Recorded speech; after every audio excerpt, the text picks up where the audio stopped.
Et je dis, d'ailleurs, Dieudonné ne peut même pas oser dire qu'il m'a chassé.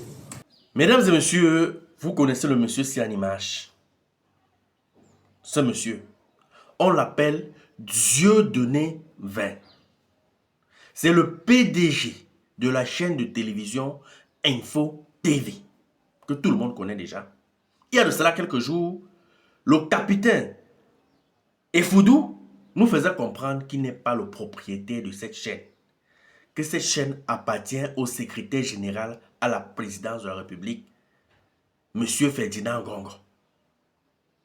Sachant donc que Pierre Blaireau Niémec est un ancien de cette maison, de cette chaîne, il nous démontre, je dirais même qu'il met en doute certaines paroles, certaines sorties du capitaine Effoudou.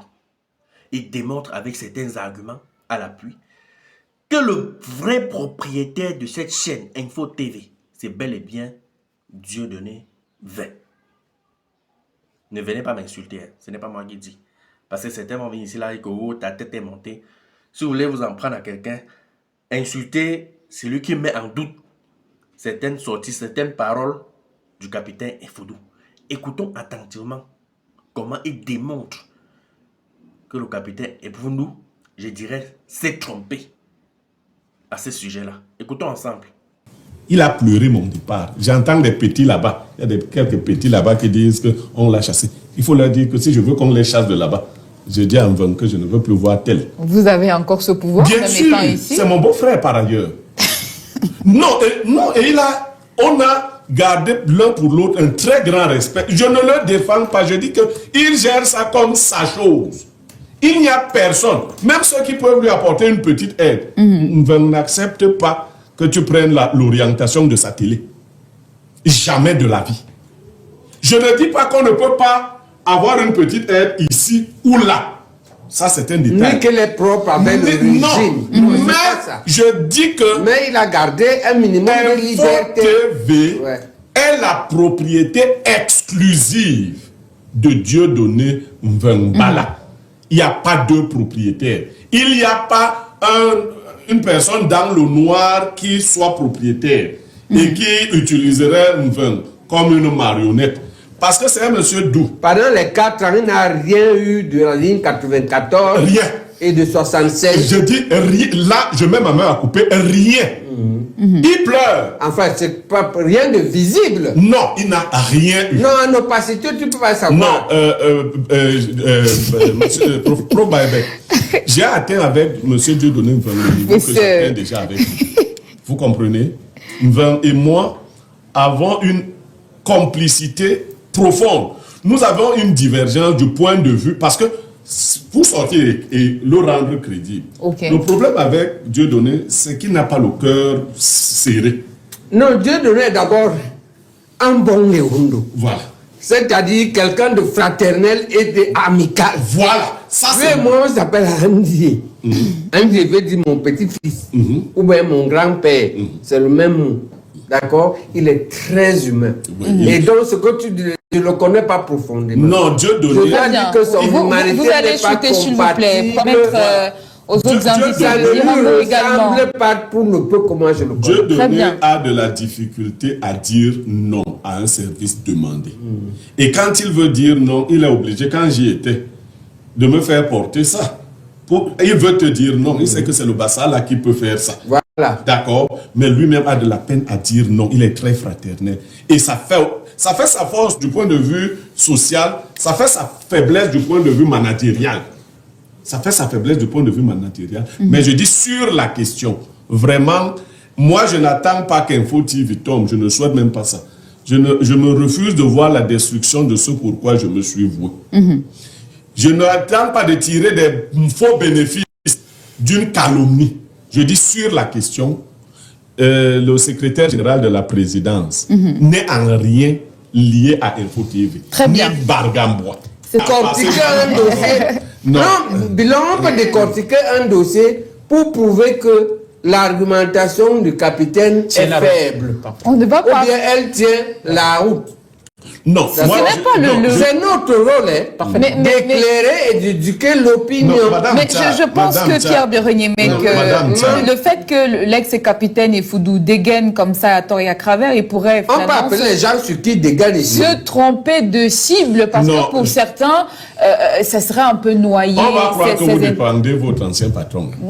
Je vous dis, mais laissez-moi avec mon dossier. Parce que vous n'étiez qu'employé simple là-bas. Je suis de la maison à l'intérieur. Voilà. Je dis que, parce que quand on dit que la chaîne est la chaîne de quelqu'un, je veux qu'on clarifie. C'est quoi? On peut dire maintenant NTV n'est pas la propriété de Blériot Niémé. Et on te dit que non, un monsieur avait donné 3 caméras à Blériot. Si tu m'as donné 3 caméras, c'est ta télé. Non, Tu fais dans les médias, non? Tu es en train de lancer un projet, non? parfaitement. Si, par contre, quelqu'un paye les salaires de NTV ici tous les mois et le fonctionnement, finalement, c'est ça. C'est sa télé. Bien, vous voyez un peu. Quand tu atteins ce niveau que Mveng a atteint, que j'atteindrai peut-être, il n'est pas imposé, il n'est pas de l'ordre Exclu. il n'est pas exclu que des personnalités t'approchent au quotidien. D'ailleurs, lors d'une convocation contre Dieudonné Mveng à la PJ de Yaoundé, le délégué général à la Sûreté nationale a demandé au directeur de la PJ comment convoquer un homme comme Dieudonné Mveng sans l'en informer lui. Parce que Dieudonné Mveng fait partie des gens qui tiennent au 4e pouvoir. C'est quand même quelqu'un qui a 4 médias. Bon, après, Vous monsieur comprenez? Niémec, écoutez un peu. Peut-être, on dit souvent qu'il n'y a pas de fumée sans feu, d'accord? Il n'y a pas de fumée On sans le feu. juge ici. Vous parlez donc d'une personne qui peut vous donner des caméras et pourquoi pas payer des salaires. Peut-être que comme lui, l'ex-capitaine était dans le sérail et qu'il suivait des discussions des uns et des autres, peut-être ces gens-là qui auraient peut-être donné des petits cadeaux à Dieu donné, ils ont commencé à raconter que finalement la télé, Je c'est dis pour donc eux. clairement que même moi, j'ai déjà reçu des petits cadeaux. Et vous n'allez donc pas arrêter la boue de ces gens-là qui vont raconter d'ailleurs que c'est Oui, mais leur télé. Non, ne brûle pas. Allez-y. Ça. Je dis le fait de m'avoir donné un cadeau. Si un homme te fait un cadeau, il est ton mari. Jamais de la vie. Ah là, c'est jamais. Alors, tous les gars qui t'ont déjà fait les cadeaux ici sont tes gars.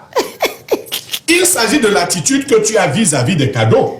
D'accord? Voilà. Est-ce que tu es soumis à ceux qui te... Ou alors tu en fais une manière d'être? Je n'ai même pas exclu Voilà. que tu as une émission ici qui est comme décryptage, qui est comme la vérité en face, où on appelle les accusés des Voilà. vidéos. Ils viennent ici se défendre avec 2 juges Voilà. et un avocat. Je dis que maintenant quelqu'un a dit, un téléspectateur vous a dit que la ligne éditoriale a changé depuis mon départ. Oui. Non, je ne faisais pas la ligne éditoriale d'Info TV. J'avais mes postures. Comme aujourd'hui à NTV, mes postures ne sont pas la ligne éditoriale de NTV. Il faut passer à Info TV, non? Tout à fait. Avec ses postures, non? Dieudonné t'a déjà fait une censure que comme tu vas parler là, ne parle pas de ceci. Non. Est-ce que Dr Valère Bessal a fait des cadeaux aux gens que Foudou cite? Pas du tout. Pourquoi Dieudonné? Mais il faut quand même être logique. Moi, je dis que je gagnerais si j'étais un homme minable à laisser penser que... non. Pourquoi Dieudonné laisse passer? Par contre, moi, j'ai fait un reproche à Dieudonné, je me sors par là, Oui. sur le passage d'un panéliste qui a des discours de haine de manière continue. Je lui ai dit que ce monsieur ne nous rendait aucun service. Soit il devait changer, parce que c'est un monsieur intelligent que j'apprécie sur d'autres sujets. Oui. Mais sur la question du tribalisme, j'ai dit à Dieudonné que c'est pas bon. Bon, il a des amitiés particulières avec ce monsieur et le laisse venir parler. Moi, c'est un monsieur avec qui j'ai de bons rapports humains. Mais je ne peux pas l'inviter ici pour son discours là. Il s'agit de qui? On n'est pas On va pas citer- on va D'accord. pas Très citer bien. le- Tout le monde a compris de qui il s'agit. Effectivement. D'accord. Donc, je dis que c'est ce genre de discussion. Dieudonné s'est ruiné pour Info TV. Comme je suis en train de me ruiner pour NTV. Si j'avais su, oui. Hein? Ma carfois, c'est à mettre ce la niveau. main dans les fesses de l'éléphant. Ouvrir une télé. Ah ouais. C'est mettre les mains dans les fesses de l'éléphant. Toto comme ça là. Non, Déjà. je vais... Toto, hein. Oui, et c'est comme ça que ça l'a ruiné. Ça te ruine. Et ces gars te regardent et ils sourient. Hein. On veut seulement nos salaires. Ils ont déjà menti. Pas du tout. Ah, d'accord. Pas du tout. Je veux parler d'une chose précise parce que les gens m'écrivent beaucoup. Ils m'écrivent relativement à Info TV. dont j'ai été directeur général adjoint en charge des finances et de l'administration. Je crois que si vous allez voir dans les organigrammes, ça ne se fait pas. Un directeur général adjoint n'est pas en charge des finances et de l'organisation. À la vérité, j'étais directeur général d'Info TV. Je vais donner des détails. Alors, le sulfureux a dit que Info TV était la propriété du ministre d'État, secrétaire général à la présidence, Ferdinand Ngongo, et du ministre Philippe Mbargambo. Chargé des missions. Chargé de mission à la présidence. Et donc, les gens m'écrivent, Blériot, on comprend pourquoi tu es parti de là, on comprend. Et vous verrez bien que si j'étais un homme normal, moyen, je devrais garder le silence sur la question parce que je penserais que la chute... Pour consentir. Voilà. Ne rien dire, c'est affirmer. Parce que je penserais que la chute d'Info TV pourrait contribuer à la montée de NTV. Non, je ne mange pas de ce pain-là. Je ne mange pas de ce pain-là. Je pense que chacun a son étoile, chaque boutique a ses clients. D'accord? Mais je dois rétablir le peu de vérité que je sais sur Info. Et il y a des clients qui ont plusieurs boutiques. Voilà. C'est-à-dire que dans mon téléphone, j'ai la puce Orange et j'ai la puce MTN. Il manque seulement Camtel. Non. Je crois que c'est dans un accès de colère que l'ex-capitaine Effudo a lancé ce propos-là. Il l'a lancé comme ça parce qu'il a vu une émission dans laquelle le docteur Valère Bessala tentait de parler de Effudo en bien et le modérateur lui faisait des crocs en jambes, ce que les journalistes font souvent. Ça peut être une consigne du promoteur, ça peut être une décision, un intérêt propre du journaliste, ça peut être simplement la déontologie. Parce qu'en déontologie, vous n'avez pas à laisser prospérer les idées dont vous n'avez pas les sources. Donc le journaliste ne laisse pas prospérer sur son plateau des idées dont il n'a pas la source. Je reviens donc au cœur du problème. Alors, Monsieur Dieudonné Mven est indiscutablement le propriétaire de Info TV. Je dis indiscutablement le propriétaire de Info TV. Et je vais même aller plus loin. En tant que proche collaborateur, ce qui me fait partie, c'est le style de management. Vous comprenez? Il manage ça comme sa chose. Et c'est comme ça d'ailleurs qu'il appelle ça. Ma chose.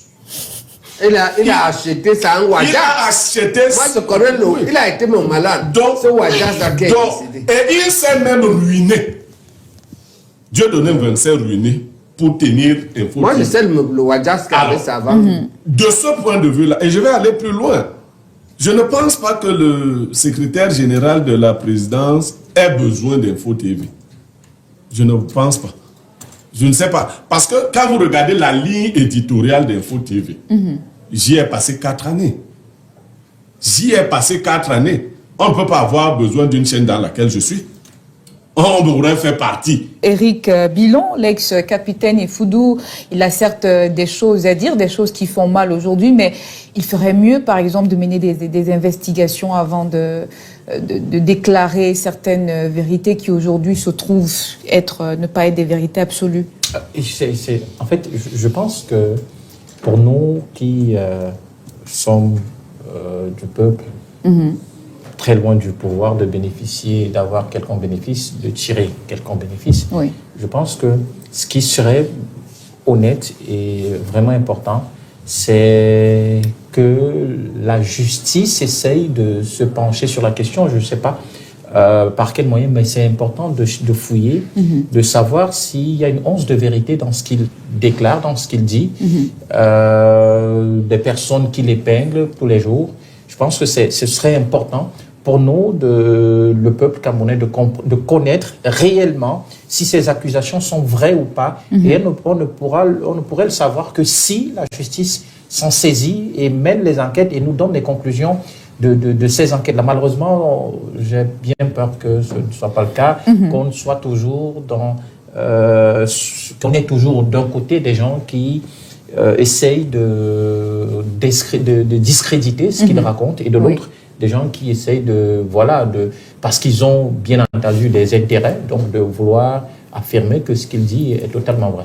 D'accord. Pierre Tatou, je ne sais pas vous, si vous écoutez les différentes sorties du capitaine Effoudou aujourd'hui, lorsqu'il y a justement ces annonces sur les pages Facebook et YouTube, qu'il doit être interviewé par Monsieur Palmer. Il faut dire que la plupart des Camerounais, surtout aujourd'hui les hauts placés, retiennent leur souffle.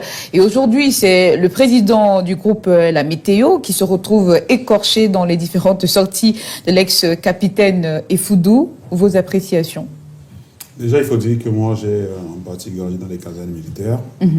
Donc, il y a une certaine retenue. Oui. On a grandi avec une certaine retenue. Et puis, je suis embêté que, bien que nous faisons partie du corps des forces de l'ordre, qu'il se retrouve en train de faire de telles sorties. C'est un lion blessé. Vous savez, je suis de ceux qui pensent qu'il ne faudrait pas s'en prendre personnellement aux gens. Je suis de ceux qui pensent que si le professeur Baebek a fait une mauvaise opération, il faut qu'on parle de l'opération ratée du professeur Baebek. Il ne faudrait pas qu'on parle de la vie privée du professeur Baebek. Parce que ce n'est pas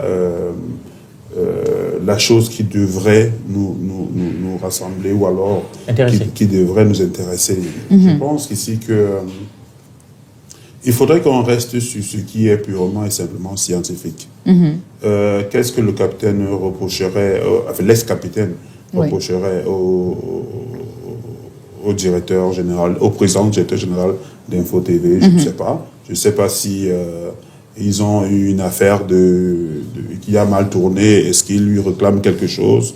Mais venir dire comme ça là que les efforts du docteur Mvin sont vaines parce que en fait il serait le prêtre d'un X ou un Y. Moi j'apprécie pas ce genre de sortie. Professeur Jean Baebek, votre analyse? Mon analyse que je souscris avec tous les panélistes, nous devons, on ne peut pas, on n'a même pas les moyens de taire le capitaine Effoudou. Parce qu'il n'est pas au Cameroun, il est avec Morgan Palmer, ils sont à Paris, est-ce qu'on a les moyens? On dit que quand il parle, il y a des trains. On n'a pas le choix. Maintenant, nous on doit profiter du fait qu'on est d'accord que notre pays traverse une période difficile où le niveau de pourrissement au sommet de l'État est tel que on va en savoir davantage. Bon. Il nous dit des choses, c'est à nous de trier. Je pense que ce que les uns les autres disent, un panel a dit que le tribunal, mais nous n'avons pas les magistrats en particulier, les procureurs, qui ont l'habitude et la culture de se saisir des affaires. Ils ne se saisissent pas les affaires. Parce que j'imagine qu'un magistrat qui veut se saisir peut carrément faire constater, analyser une mission par un huissier, constater ce que quelqu'un dit, ouvrir une enquête, une affaire. Mais non pas la culture et l'habitude, on ne les a pas beaucoup vu faire ça. Ils ne vont pas le faire. Il reste le danger. Il reste, ouais. Je dis, c'est ça qui devrait, a priori... C'est ça qui devrait être fait, mais non pas la culture ni l'habitude. Mais je pense que la loi ne leur interdit pas ça.